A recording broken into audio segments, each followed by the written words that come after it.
வணக்கம் நண்பர்களே. இப்போ நம்ம பார்க்க போகிறது வாழைத்தண்டு மில்க் ஷேக் ஜூஸு. அது எப்படி பண்ணுறதுன்னு பார்ப்போம். இந்த மாதிரி நான் ஒரு பெரிய வாழைத்தண்டு எடுத்திருக்கேன். ஆனால் பெரிய வாழைத்தண்டுன்னா நான் ஃபுல்லாக போடலை, பாதி தான் போடுவேன். ஏன்னா 3 பேர் தான், அதனால் 3 ஜூஸ் குடிக்கிற மாதிரி சின்ன சின்ன கிளாஸில் குடித்தா போதும். வாழைத்தண்டு வந்துட்டு இந்த மாதிரி கட் பண்ணி ஒரு பெரிய ஜாரில் போட்டுக்கோங்க. இப்போ வந்துட்டு தேவையான இனிப்பு போடுறோம். இனிப்பு வந்துட்டு நான் 4 ஸ்பூன் போட்டிருக்கேன். நீங்கள் கம்மியாகவே போடுங்க, அதுக்கப்புறம் தேவைன்னா எக்ஸ்ட்ரா ஆட் பண்ணிக்கோங்க, ஒன்றும் பிரச்சனை இல்லை, அதிகமாகிடாமல்.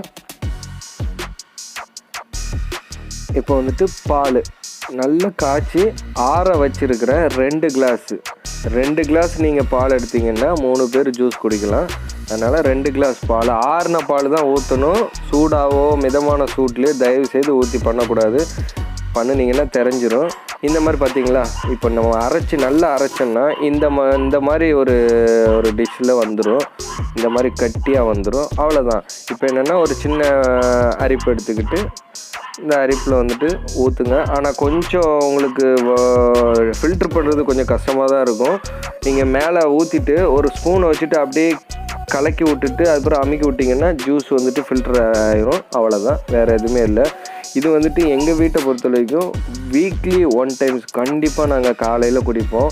ஏன்னா இது வந்துட்டு வெறுமனை எம்டியாக வயிற்றில் குடித்தாலும் நல்லது தான். ஆனால் வீக்லி 1 டைம்ஸ் குடிப்போம். எதுக்குன்னா இந்த கல் ஃபார்ம் ஆகாமல் இருக்கிறதுக்கு தான். கல் சப்போஸ் ஃபார்ம் ஆனாலுமே உங்களுக்கு அது கிளியர் ஆகும், பெயின் எதுவும் வராது.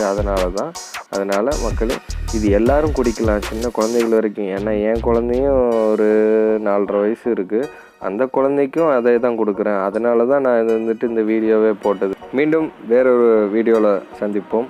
நன்றி, வணக்கம்.